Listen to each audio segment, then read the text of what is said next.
We keep hearing that we need to develop ourselves with our communication skills, but very few, or in fact nobody, tells us about how do you really manage difficult, intense conversations. Conversations that we keep going over and over in our heads and think about what would we say, and eventually after the conversation we contemplate what should have we said.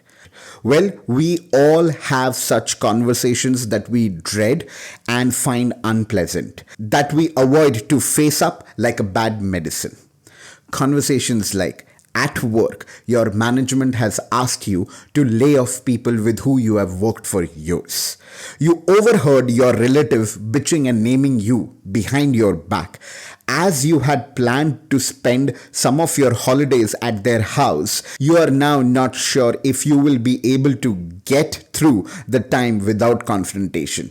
You think that your relationship is not working and you have been dragging it for long, and you wish to call this out and you rehearse this in your head, but you are not able to tell this to your partner.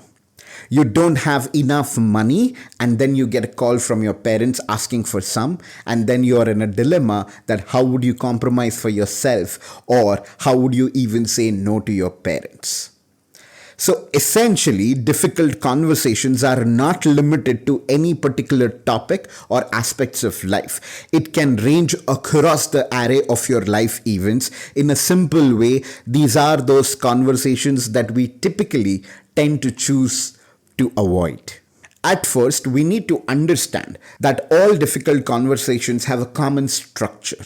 And this structure is based out of two things: what is said and what is not said. Now let's go back to the structure of the difficult conversation. There are three parts to it. Number one, the what happened conversation. Number two, the feeling conversation. And number three, the identity conversation. Now, take the example of Sam and Joseph, and I hope you will be able to make connections to the what happened conversation, to the feeling conversation, and to the identity conversation. And that's what we will connect in the next few minutes. Let's get started. The first one, the what happened conversation. Most difficult conversations involve disagreement about what happened or what should have happened. Who said what and who did what. Who is right and who is to blame. And it is in this part where one should instead ask, what is really important here? Now, if we go back to that example, is it really about who should have done the proofreading or caught the error?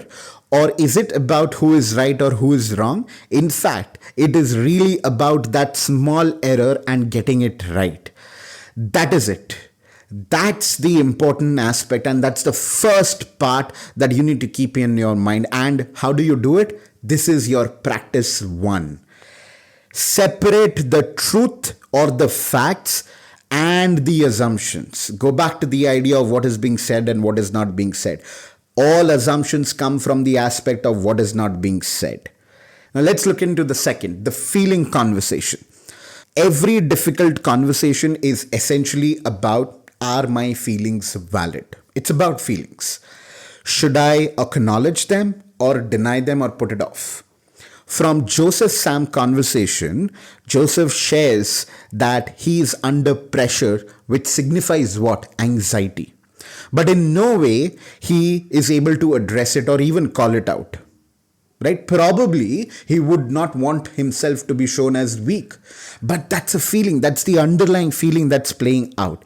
And hence, it's really, really important when you are in a difficult conversation to acknowledge, to first understand your feelings and also acknowledge it during the conversation and addressing what someone else is also feeling. How do you really do that? Practice number two. Use I statements to call out your feelings. I am feeling anxious right now. I am not feeling comfortable in this conversation. I am finding it difficult to understand, right? Use I statements to call out your feelings and acknowledge it.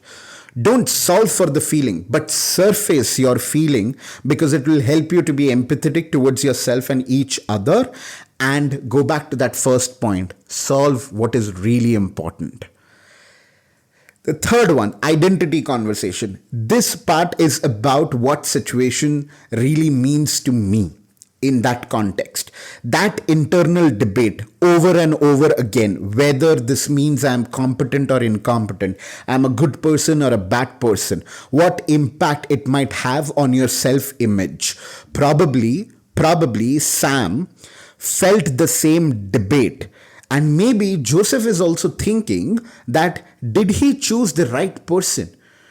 Is he the right one to be mentored and made his prodigy? Right? Again, going back to the identity. This is where practice 3 comes in. Reflect on how the issue affects your self-image. Separate your actions from your self-worth. If you're having an argument or a difficult conversation with your partner, it doesn't mean that you are a bad person or a bad partner for that particular context. You need to separate your own identity with your self-worth. And this is really important, because if you start looking at this as an opportunity versus reflection of who you are as a whole, this will lead or help you to be more resilient and improve. These 5 reminders that I want you to leave with. Number 1, shift from certainty to curiosity. Don't be certain before the conversation or in the conversation. Try to be curious, find more. Second, separate the intent from impact. Now, the impact could be you feeling good, but don't associate that the intent was actually to make you feel bad. No. Separate it both. Intent and impact are 2 different things. And one practice that I do is that I go with the trust that someone if is wanting to challenge me, that's not coming from a bad intent. And that really helps. Third, focus on contribution and not blame. Go back to that point. What is really important? Express and manage your emotions. Now, you need to be self-aware. And it's okay to call out your vulnerability. It just helps you to put it aside and focus on the right thing. And the last but not the least, protect your identity. Your identity is not a function of one moment, one conversation, one challenge. It's about a lot of things. So don't let any difficult conversation hit your self-image and making you feel like you're not worth it. By mastering these 3 practices and these 5 reminders, you will transform your communication skills and navigate difficult conversations with confidence, empathy, leading to a more meaningful, productive interactions, eventually helping you to foster much stronger relationships and networks. Remember, the goal is not to win an argument, but it is to understand, resolve, and grow from every conversations. And if you still think why this is important, well, difficult conversations are inevitable.